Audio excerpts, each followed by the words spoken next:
Hello everyone, today I wanted to make a quick video talking about the video quality in your videos and what can you do to improve it and whether you should use a phone or a high-end webcam to record it. What you're seeing is my Logitech Brio 4K webcam connected to my PC and recording through OBS and my audio interface for audio. And very quickly you're going to notice that the video quality is considerably worse than it is on my camera or on my phone, as you're going to see in a bit. First of all, there's a ton of grain, especially when you look at things with colors that are darker like my clothes back here. Remember, this is supposed to be recording at 4K. I don't know what's 4K about this, but this is supposed to be 4K, which to be fair probably is 4K, but the size of the sensor is so small that it really does not matter. So keep that bit in mind. I mean, you can see my bed right here. It's not focusing on me any more than it is on the bed. Now this webcam has autofocus, as you can see right here, and hunting is not as bad as some other webcams, but keep in mind I also have a bunch of really good lighting. I have two Elgato lights and a few other lights going on, so the results may and probably will vary for you. But the thing is, this is probably what we would call a best case scenario, and in a best case scenario this does not look great, at least my piece. Again, maybe I'm just used to better cameras, but this just doesn't look too great. It's a little grainy, the colors are not very HDR, there's just not a big dynamic range when it comes to the colors, but at least the audio is good, and I think that's another topic for another day that is very important to touch on. Now I'm going to be moving into recording with my phone, which is the S23 Ultra. I'm going to be recording with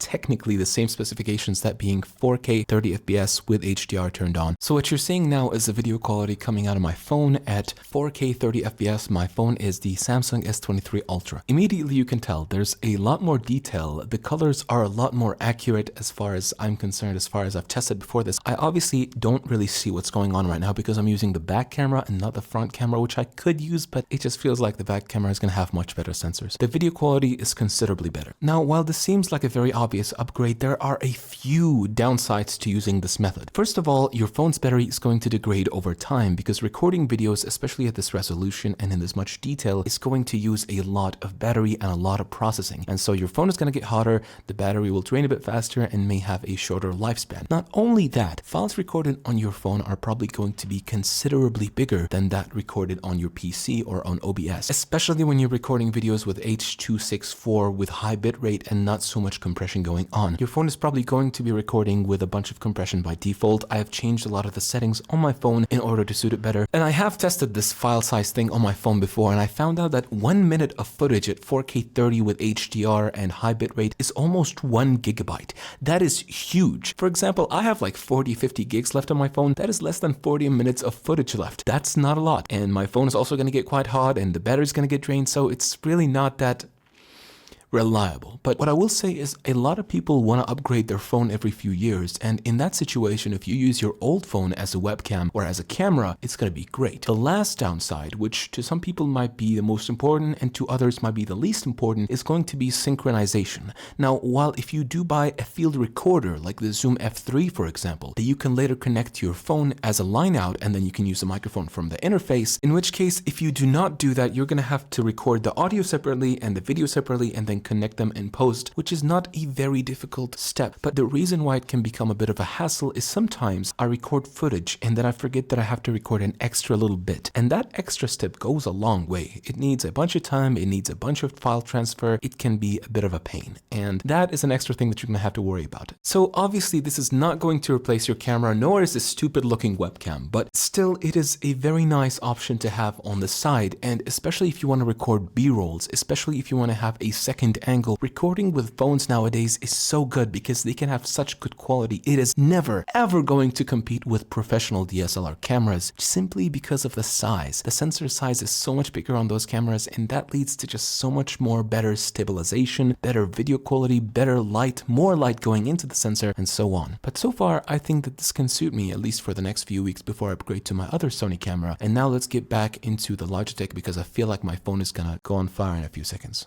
And now we're back to the Logitech webcam. The quality just dropped by a lot. Also, I just looked at the footage on my phone as I've just done this really silly transition, and I noticed that the footage is really also scaled. Like, I don't know what was the zoom when it comes to this. I really don't. I forgot what's the word. The millimeter? I really forgot what it's called. But I have it zoomed quite a bit on my webcam, and the field of view is also fairly small and fairly zoomed compared to my phone. So right now, if I did want to go outside, I could have footage that looks like this, but the place is not clean. I don't want you to see it, so or that's a little much. But see, that's another nice thing. See, I can do all of this on the software of Logitech as I'm recording. It's not before or after. I can get a lot of zoom in. I can get a bunch of less zoom. Apparently 500% doesn't work. And go up, down. I mean, this obviously does change from one webcam to the other, but I'm sure there's a bunch of different softwares that you can use. But that is a very nice thing that you can do with a webcam that you can't also do with a phone. See, on the webcam, for example, I'm recording with OBS. I can do this. I can make my camera smaller, bigger. I can put a screen in the background, which I can, technically speaking, connect my phone as a webcam, but a lot of compression is going to happen. The files are not going to be able to transfer as fast, and so the quality will drop. And at that point, you might as well use a webcam. So in conclusion, can you replace your webcam with a phone that you already own? Or rather, can you just use your webcam and forget about the whole phone thing, and which one can replace the other? The answer is, unfortunately, neither. Each one of their own has too many benefits and too many downsides to count. I mean, the webcam, when it comes to benefits, you can control so much just on the fly. It's so convenient to take with you, especially the one I have. You can just disconnect it. You can place it different places and just grab it and move it around, which might be a thing that you might not be able to do as much with a phone, at least in terms of tripods. Obviously, you can just grab it, but at that point, you know, there's stabilization. There's a bunch of issues with that, right? Furthermore, when you record on your PC, the file is just going to be there. Importing this into Adobe Premiere is going to take me seconds. I mean, I'm recording with MKV, so it's going to be some remuxing going on, but generally speaking, this is going to take so much less time than it would with a phone. On the other hand, the quality that you're able to get with a phone, especially a good phone, but most phones nowadays, is seriously really, really good. I know so many YouTubers who've just been relying on using their phones as cameras, and they've been going great places. Think DankPods. DankPods has been using his phones from the iPhone 12 to the iPhone 15 Pro Max, as far as I heard at least, as his camera, and he's got over like, what, 2 million subs now? It's crazy. But yeah, that's the conclusion for this video. I'm gonna have affiliate links to this webcam and my phone in case you're interested. This is really stupid, but I mean, I don't know, maybe I just convinced you to get it. I mean, I don't even know. Anyway, but that's it for this video. I hope this video gave you some context that you might have needed and some foot ground to work from. I hope that you have a very, very lovely day. Thanks for watching and have a lovely day. Goodbye.